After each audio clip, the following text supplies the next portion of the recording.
Bonsoir à tous, namasté mes amis, je ne peux pas attendre demain pour vous raconter ma soirée d'aujourd'hui. Euh, Vous savez que ce qui me plaît, c'est vraiment de transmettre ce que je reçois. Et ce soir, je viens de passer 2 heures avec un lama tibétain, le lama Taklung Matrul Rinpoche. J'espère que j'écorche pas trop son nom. C'était une conférence à Lannion et on a passé 2 heures et demie autour d'un enseignement, sur un enseignement autour de la compassion. Alors, je le remercie vivement déjà de la méditation qu'il a fait en ouverture et puis de tout ce qu'il a pu nous transmettre. Je vais essayer le plus fidèlement possible de vous le retranscrire. J'ai une grande envie de faire un petit coucou à l'égrégore NMTV, nouvelle méthode de transmission vibratoire. C'est un enseignant que je suis depuis maintenant 2 ans. Et dans tout ce que j'ai entendu ce soir, merci Amador, merci Astrid, merci à tout le staff. Et c'est vrai que j'ai retrouvé pas mal d'esprit en fait cet enseignement. Et bah, je vous passerai peut-être la vidéo parce que ça vous fera peut-être plaisir de l'écouter. Donc j'espère que le lama va faire preuve de compassion parce que donc il parlait en anglais, il y avait une traductrice et j'ai essayé de prendre le maximum de notes, donc je ne voudrais pas déformer ces mots. Mais c'est vraiment un moment assez incroyable. Alors la conférence était organisée par une association bretonne, puisque maintenant je suis en Bretagne, l'association Samaya Tara, que je ne connaissais pas, et comme quoi les choses sont bien faites. J'ai acheté un journal hier matin à la boulangerie avec un petit peu tout ce qui se passe dans le coin, et puis je suis tombée sur cette conférence. Voilà. Donc je suis encore un petit peu dans l'énergie, on a vraiment pris une bonne dose, et j'ai essayé de rester le plus fidèle possible. Alors, le travail qu'il nous a fait faire, en fait, s'appelle Shamatha. Je ferai des recherches plus tard parce que ça m'intéresse. En fait, c'était vraiment un exercice sur le souffle, pour poser notre souffle et pour vraiment intérioriser les choses comme elles se passent. Alors, la première chose qu'il nous a expliqué concernant, avant de venir sur la compassion, c'est que pour atteindre un état, il faut du calme. La méditation, par exemple, il faut du calme avec une légère excitation, mais sans tomber dans la torpeur ou la somnolence. Et c'est ça qui est le plus délicat, c'est de trouver cet équilibre entre l'excitation et la torpeur. Alors, l'important, c'est pourquoi il faut procéder comme ça, c'est pour associer la clarté et la stabilité simultanément. Donc, il nous a pris comme exemple, par exemple, la colère. Il nous a dit la colère, c'est quelque chose de clair et de stable. Alors, c'est vrai que ça a interpellé un petit peu tout le monde et il nous a dit, ben oui, imaginez si vous êtes distrait, vous êtes en colère, il y a quelque chose qui vous distrait, donc du coup, la colère va tomber. Donc, ça veut dire que dans le moment où vous êtes véritablement en colère, c'est clair et c'est stable. Voilà. Donc la pratique de shamatha va permettre d'apporter cette clarté, cette stabilité. Alors l'intérêt c'est quoi? C'est d'avoir moins d'ego pour plus de sagesse, bien évidemment. Alors il nous a expliqué aussi que ça on le savait tous plus ou moins déjà, et je pense que vous le saviez, et que la peur, l'angoisse et l'égoïsme nous empêchent de nous relier aux sources de la méditation. Et c'est vrai que ce sont vraiment les trois facteurs les plus forts, je pense. Donc quand le calme mental et la clarté sont là, c'est vraiment les deux éléments indispensables pour acquérir la sagesse et être en compassion. Et c'est là qu'il a vraiment commencé à nous parler de la compassion. Alors la compassion, c'est quoi? Il expliquait en fait la définition de la compassion. C'est un sentiment d'insoutenable de la souffrance d'autrui. Ça, c'est la définition bouddhiste en fait. Donc la partie sentiment insoutenable, c'est vrai qu'on voit que c'est quand même assez fort. C'est pas quelque chose qui est de l'ordre de la gentillesse, c'est vraiment une connaissance et une compréhension de la réalité. Sinon, si on n'a pas cette connaissance et cette compréhension de la réalité, en fait, on est dans l'ego. Donc la compassion, il nous a expliqué que c'était vraiment un geste automatique. On ne peut pas se dire je vais être en compassion. Alors au départ, on peut le faire pour apprendre, mais c'est un geste vraiment qui est d'un automatisme. La compassion, elle vient tout seul. Et la pratique de la compassion, elle se développe. Et du coup, bon, il a pris pas mal de métaphores d'entreprise, par exemple. Il expliquait par rapport à Steve Jobs qui vendait beaucoup d'ordinateurs et qui était riche. Donc, mais en fait, il explique que la pratique de la compassion, plus elle se développe et du coup, plus on va devenir millionnaire parce que on va avoir cet état qui va se démultiplier et plus on va éprouver de la compassion et plus en fait on va éprouver de bonheur. Alors, il explique aussi que quand on est axé sur nos propres problèmes, on obtient de la frustration et donc cette frustration, elle engendre plus de stress. Alors, si on se focalise sur la souffrance d'autrui, du coup, on obtient plus de joie intérieure. C'est toujours en fait la petite bascule qu'il faut faire. Et quand on éprouve une émotion positive, il explique qu'on s'oublie et qu'on n'a plus cette sensation de peur. Cela nous prouve comment notre ego nous piège. C'est vraiment comme si on était, il nous expliquait, comme si on était dans une cellule de confinement avec cet ego. Et il explique aussi que la foi et la compassion, elles font s'affaiblir en fait les émotions. Et en fait, on retrouve un sentiment de liberté parce que quand on est dans cet état de foi et de compassion, donc il a bien fait un parallèle et j'y reviendrai je crois tout à l'heure, c'est sur la croyance en Dieu. Il a même dit à un moment que Dieu existe ou qu'il n'existe pas, c'est pas la question. Mais l'importance de la foi et de la compassion fait qu'en fait ça affaiblit nos émotions et que du coup on a ce sentiment de plénitude et de liberté. Voilà. Donc il nous a expliqué que quand on faisait taire son ego, quand l'ego était en baisse, ben, du coup on était beaucoup plus honnête, on était plus en confiance, on était plus humble et on était plus digne. Et du coup ben, les gens viennent plus vers vous et quelque part en même temps ils ont envie de nous suivre. C'est là qu'il parlait aussi de Steve Jobs en disant que ça doit être Samsung qui intente un procès ou Apple qui attend un procès à Samsung parce qu'ils ont copié leur processus. Et là, il explique que dans notre réalité, dans la compassion, eh ben, au contraire, plus de gens nous copieront, mieux ça sera. Voilà. Et à ce moment-là, en parlant de l'ego, il a fait en fait un petit passage sur la crise de la quarantaine. Il a fait ce parallèle-là parce qu'il a expliqué qu'en fait, la plupart des gens passaient par cette période de confusion.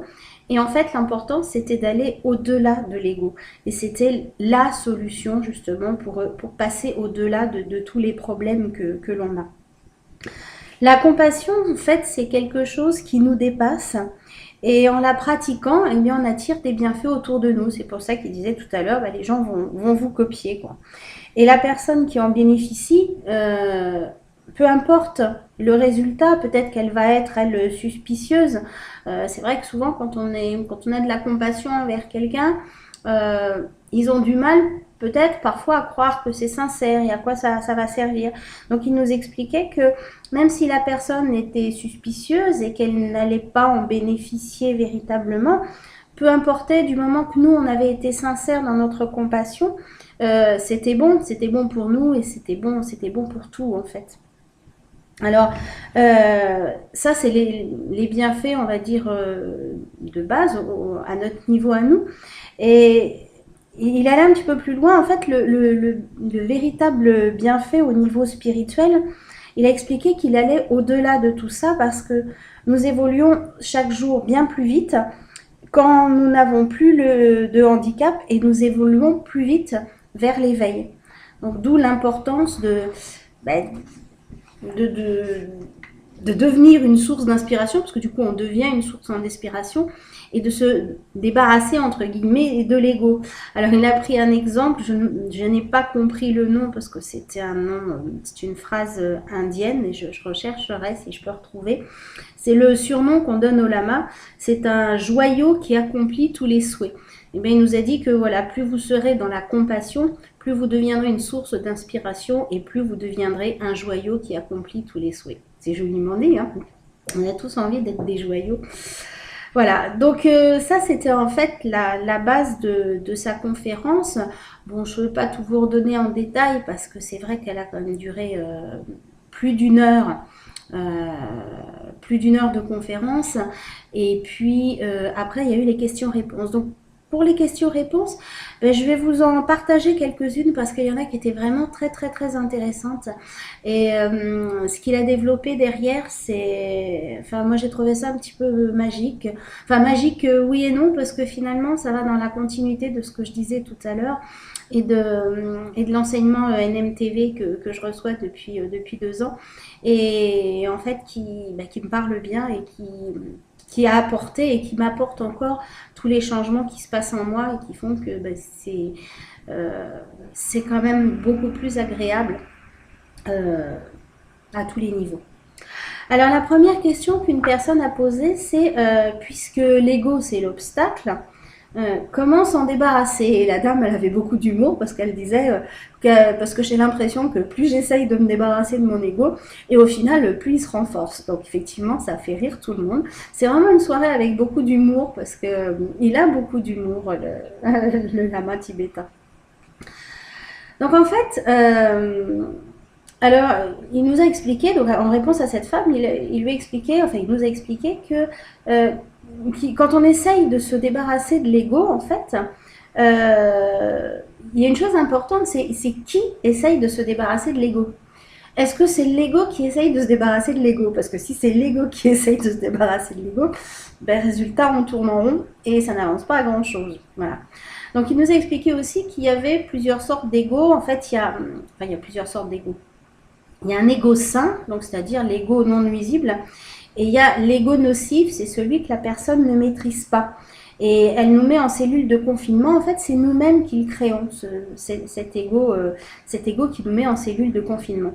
Donc c'est sur celui-là qu'il est important de travailler, parce que quand l'ego est sain, il n'y a pas besoin. Il nous a bien expliqué à un moment que c'était pas la peine de se débarrasser de son ego, il était important. Mais comme il est très intelligent, il nous a bien expliqué que c'était pas quelqu'un de bête, l'ego. Ce qui était important, c'était que nous fassions de manière intelligente et avec créativité. Alors, il nous a pris l'exemple de la colère, par exemple. Quand on se met en colère, quand on commence ce cheminement, on sait tout de suite que la colère, c'est pas quelque chose de sain et on voudrait se débarrasser de notre colère. Et si on est en colère parce qu'on s'est mis en colère, ben c'est la même chose du coup en tournant rond. Donc il nous expliquait qu'il fallait être beaucoup plus subtil que ça pour briser le cercle vicieux.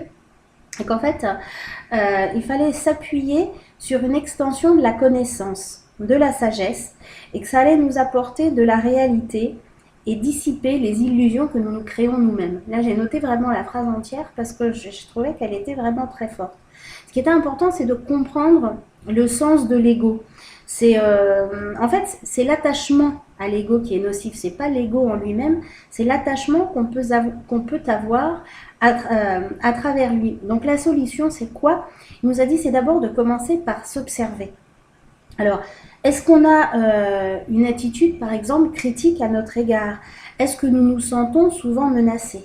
Donc là, c'est là que l'ego est là et il est en jeu. Donc il est important de voir où se situe le problème avec créativité et là, on sera capable de l'affronter.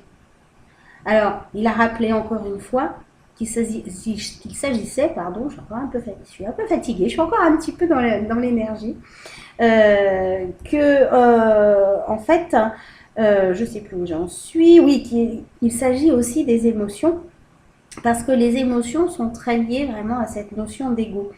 Et il faut avoir vraiment une approche globale de notre être pour l'affronter, entre guillemets, pour réussir vraiment à en faire ce qui est le plus sain. Voilà.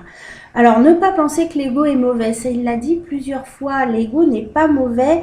Il faut user de diplomatie avec lui. Ça, il a fait beaucoup d'humour à ce moment-là.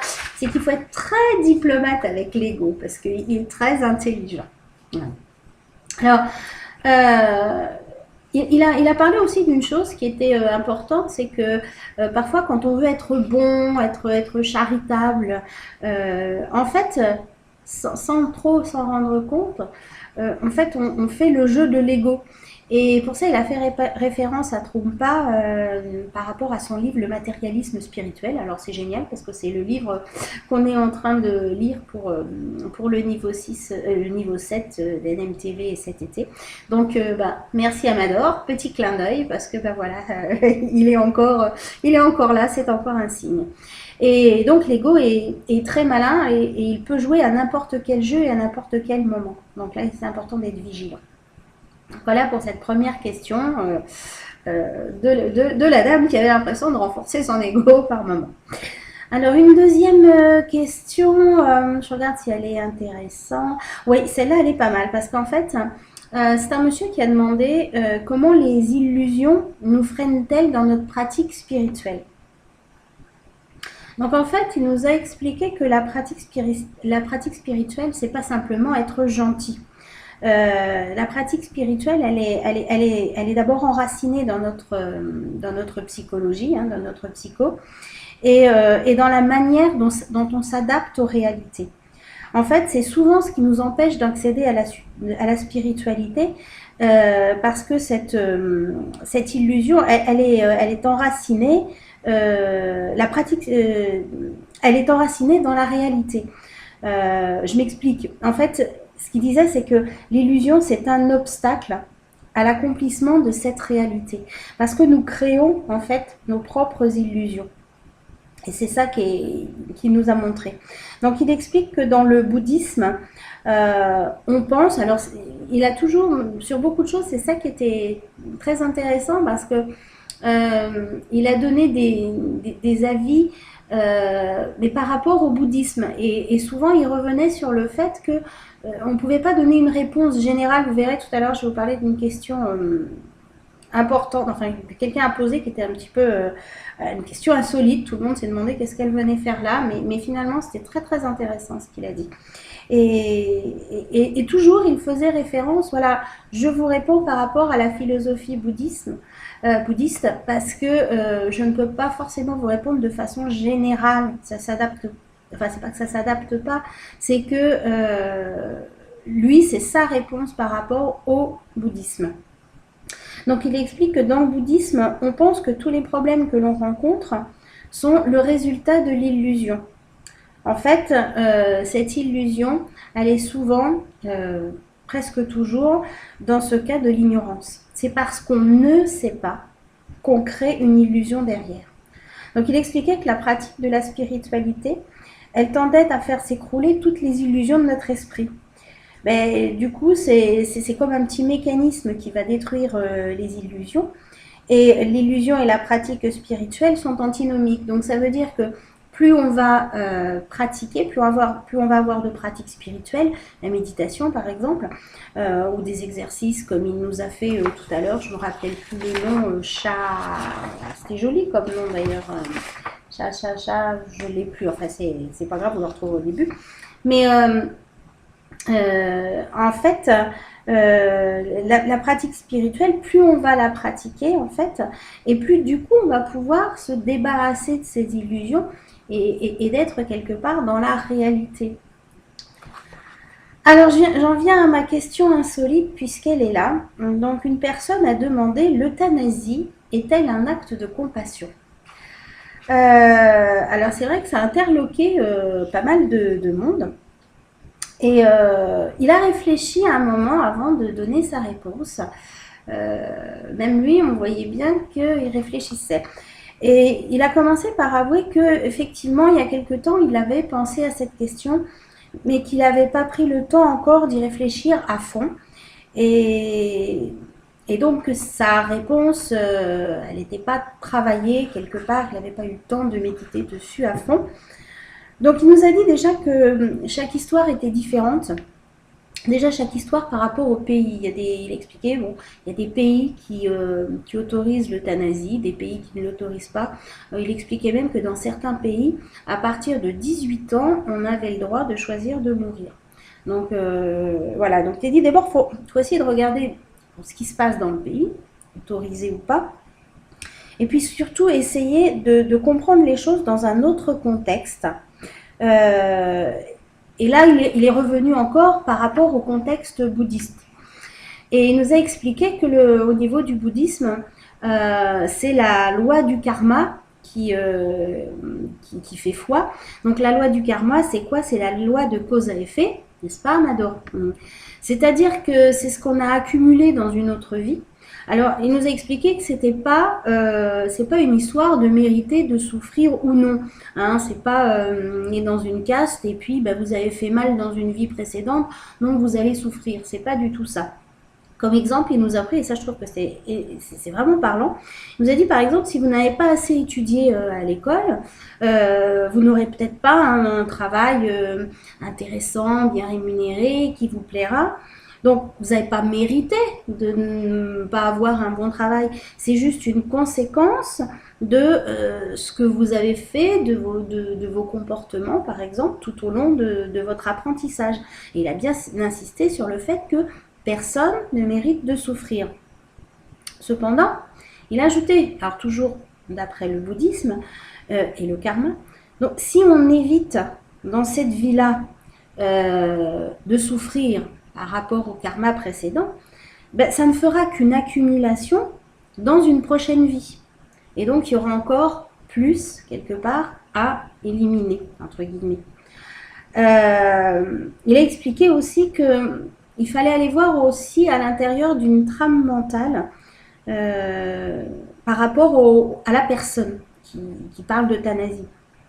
Et en fait, il expliquait que la plupart du temps, enfin la plupart du temps, pour certains, parce que chaque cas, il a dit plusieurs fois aussi que, bon, il a parlé des cas des pays interdits, autorisés, mais il a parlé aussi qu'après, chaque cas c'est un cas particulier et tout est différent.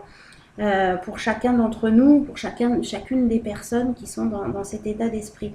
Mais il a expliqué que bien souvent, l'attente du patient, c'est qu'il ne veut pas traverser à une telle expérience, c'est la peur de souffrir. Et souvent, c'est ça, ils choisissent parce qu'ils veulent éviter cette souffrance. Et c'est souvent plus ou moins confus. À un moment, il a parlé un petit peu d'ego, il n'a pas développé derrière, mais il a dit que derrière justement cette confusion se cachait quelque chose de l'ordre de l'ego. Et donc, il a expliqué aussi que le suicide était accepté par l'État dans certains pays. Alors, certes, ça pose beaucoup de questions, mais effectivement, le fait de se dire, ben, voilà, il y a des étapes à passer, et si on a cette étape-là à passer, il y a probablement une raison. Donc, pourquoi vouloir passer outre et ne pas la vivre, entre guillemets. Ça, c'est une petite parenthèse de ma part, mais c'était vraiment dans ce sens-là par rapport au karma qu'il expliquait qu'il était important de vivre ce qu'il y avait à vivre dans chacune des vies. Et moi, ça m'a touchée beaucoup parce que j'y suis confrontée par rapport à ma grand-mère et à ma mère. Et c'est vrai que cette question qui était... voilà, qui tombait un petit peu comme ça, comme un cheveu sur la soupe, c'était finalement une question très très intéressante. Alors, une autre question intéressante, c'est y aurait-il des méfaits à la compassion, des mauvaises conséquences de la compassion? Alors ça c'est pareil, ça a un petit peu fait rire les gens. Pour ça, alors il a commencé d'abord par dire ah ben c'est que c'est pas de la compassion. Ça peut y ressembler, mais c'est pas de la compassion s'il y a des méfaits. C'était de l'humour, il est revenu dessus après. En fait, il a expliqué qu'il fallait distinguer différentes sortes de compassion alors, dans le bouddhisme, toujours, il y a la compassion illimitée et il y a la grande compassion. Il a dit qu'il fallait faire très très attention aux termes que nous utilisons.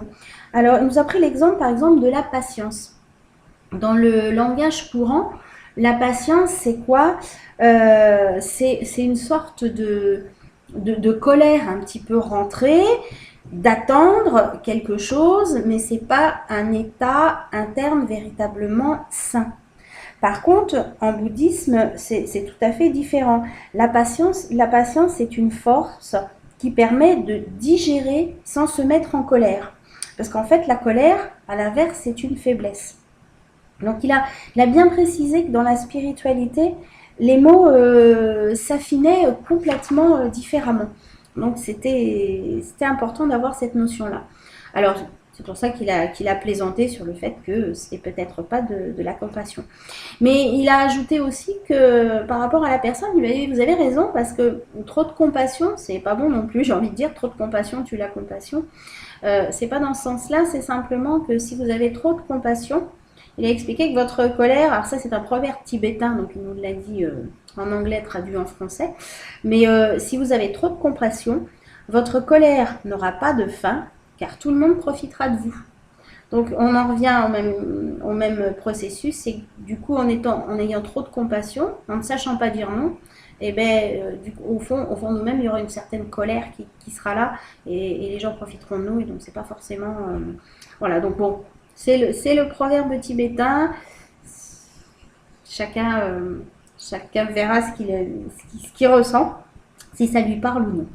Voilà. Et il a bien ajouté qu'en fait, on avait surtout besoin, ça c'était presque un peu comme un résumé, c'est que en fait, on a besoin de comprendre par rapport à ça, c'est que la patience c'est une force, la colère c'est une faiblesse, et la compassion c'est un symptôme de sagesse, de connaissance, pour que parce que tous les êtres doivent se libérer de la souffrance. Et ça, il a dit que c'était vraiment quelque chose d'important.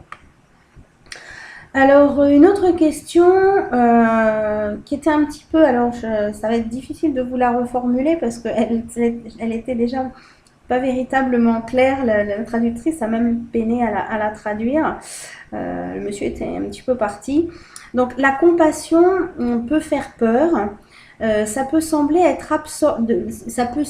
absorber toutes les souffrances du monde. On peut avoir l'impression, effectivement, que quand on est dans un état de compassion, on est en train d'absorber toutes les souffrances du monde. Donc, effectivement, les gens n'ont pas forcément envie d'absorber toutes les souffrances du monde.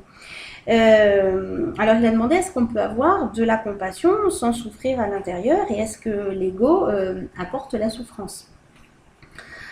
Donc là, le lama nous a expliqué que quand il était petit, il se souvenait d'avoir vu un agneau qu'on tuait. Et il s'est rendu compte qu'il en avait été, il se souvenait qu'il en avait été profondément isolé. Désolé, pardon. C'était un petit bonhomme innocent, tout jeune. Et là, c'était vraiment quelque chose de proche de la réalité. Il nous a expliqué que c'était vraiment une façon authentique de voir les choses. En fait, pareil à la sagesse. C'est vrai qu'on dit souvent que les enfants ont cette vision qui est complètement différente de la vision des adultes. Et il expliquait que, en fait, quand on est débarrassé de la confusion, l'esprit est beaucoup plus simple, il est beaucoup plus souple, il est beaucoup plus direct. Et du coup, les choses sont plus faciles. Et la compassion, elle vient automatiquement et elle est fondée sur la sagesse. Il expliquait là qu'en fait, il avait eu de la compassion pour cet agneau, mais spontanément. Il n'avait pas cherché à se dire « Oh, ce pauvre agneau, j'ai de la compassion pour lui ». C'était quelque chose qui était venu... voilà, c'était un automatisme. Et c'est vrai que quand on vieillit, on s'enferme dans certains schémas, en fait, et on a peut-être cette obligation, pour certaines, de se dire il faut que je fasse preuve de compassion. Et comment faire preuve de compassion? Et c'est là que la compassion n'est pas forcément sincère, parce qu'elle vient plus du mental que du cœur, enfin que de l'intérieur, que de là, quoi. Voilà, donc la compassion vient automatiquement, elle est fondée sur la sagesse. Voilà. Et puis une dernière question qui était un petit peu fouillie aussi, mais très intéressante. Dans le bouddhisme, y a-t-il une différence entre la compassion et l'abandon de soi pour atteindre la sagesse? Alors, il a commencé par me poser la question, mais qu'est-ce que ça veut dire s'abandonner? Parce que la personne avait posé la question en anglais, donc surrender. Donc il a commencé à dire, qu'est-ce que ça veut dire réellement s'abandonner? Et il a pris le parallèle de Dieu. Donc pour les personnes qui croient en Dieu, c'est plus facile de s'abandonner à la compassion de Dieu. Mais on n'est pas dans cette réalité, si on n'est pas dans cette croyance de Dieu, donc c'est quelque chose de différent. Donc là, il expliquait que c'était s'abandonner en fait à la réalité. Et il a bien précisé que, en fait, l'abandon de soi vient en premier. Et en fait, il donne le courage de ressentir l'empathie euh, vers les autres êtres. Alors, encore une fois, il est revenu à l'ego parce qu'il faut pour cela avoir abandonné l'importance de l'ego. Euh, Quand on abandonne l'ego, en fait, c'est la reddition. Ouais, c'était ça le mot et c'était chouette. C'est pas abandonner, c'est pas combattre, c'est pas se débarrasser, c'est en fait la reddition de l'ego. C'est que l'ego, il doit se rendre et quelque part être plus, j'ai envie de dire, ça c'est moi qui le dis, mais à notre disposition, plutôt que ce soit nous qui soyons à la disposition de notre ego. Ça c'est mon ressenti personnel. Voilà. Donc vraiment une soirée très très riche. Il a remercié les personnes présentes et il a fait une cérémonie derrière qu'il a dédiée aux attentats et aux événements qui sont passés à Paris ces dernières semaines. Et puis vraiment dédié à la disparition de la haine par rapport à tous ces gens qui sont en haine. Donc c'était très fort, c'était très très riche. Et bah, comme je vous ai dit en ouverture, quand je suis sortie de ces 2 heures et demie, j'avoue que d'un point de vue énergie, c'était assez fort. J'ai passé une excellente soirée, j'ai rencontré des gens qui étaient sympathiques, qui étaient fabuleux, et vraiment d'être plongée avec ces personnes et d'entendre ce lama, donc ça a vraiment été un moment fabuleux. Donc je vais redire son nom et puis donc je vais le remercier. Donc, le lama tibétain Taklong Matrul Rinpoche, qui fait une tournée en France. Donc, il vient d'arriver à Lannion, c'était la première conférence. Et on peut le retrouver partout. Je crois qu'il finit par Paris. Si quelqu'un veut aller le voir, vous pouvez le retrouver, je suppose, sur Internet et vous trouverez les lieux. Je crois qu'il y a Bordeaux de mémoire. Et il doit faire 7 ou 8 villes et il venait d'arriver. Donc, c'était très intéressant. Il y avait une centaine de personnes. Le tarif, c'était 5 euros ici. Puis, bah oui, mais matérialiste aussi, il faut penser aux sous. Donc, c'est pas ruineux du tout, bien au contraire, avec l'enrichissement qu'il y a derrière, ça vaut vraiment. Voilà, donc je ne pouvais pas attendre demain, il est minuit moins le quart. Mais j'avais vraiment besoin de raconter tout ce que j'ai entendu ce soir. Je sais que moi de mon côté, j'ai encore du travail parce que la compassion, on est en plein dedans et j'ai encore appris beaucoup de choses et voilà, on va continuer dans ce sens-là. Et en même temps, moi, je vais continuer à vous transmettre tout ce que je découvre parce que j'ai vraiment découvert que avec cette dernière année sabbatique que j'ai prise pour beaucoup de gens qui me connaissent de plus près, j'ai vécu des choses qui n'étaient pas forcément faciles. Et avec cette dernière année sabbatique, j'ai mis à plat tous mes domaines de vie pour décider où j'allais continuer à avancer. Et je me rends compte que mon chemin, c'est tout simplement de transmettre. C'est de découvrir des choses. Certaines me parlent, certaines ne me parlent pas. Peu importe, la question n'est pas là. L'important, c'est que ce que moi je reçois, j'ai envie de le redonner. Et les personnes en face, tous ceux qui verront mes vidéos, qui assisteront à mes conférences, qui viendront dans mes ateliers, vous en ferez ce que vous en voudrez. Je ne suis pas là pour convaincre, je suis là pour informer, pour transmettre. Après, pour schématiser, des portes, j'ouvre des portes, il y a des choses derrière, vous avez le droit de pousser la porte et de rentrer, vous avez le droit de passer devant sans vous arrêter, mais voilà, je pense que c'est important et que je suive mon cœur. Voilà. Donc je vous dis à tous un grand bye bye, une bonne nuit, j'espère que la vidéo sera relativement bonne parce que comme il est tard, la lumière n'est pas forcément assez forte. Et namasté mes belles âmes. Et à très vite pour plein de nouvelles choses. Bye bye!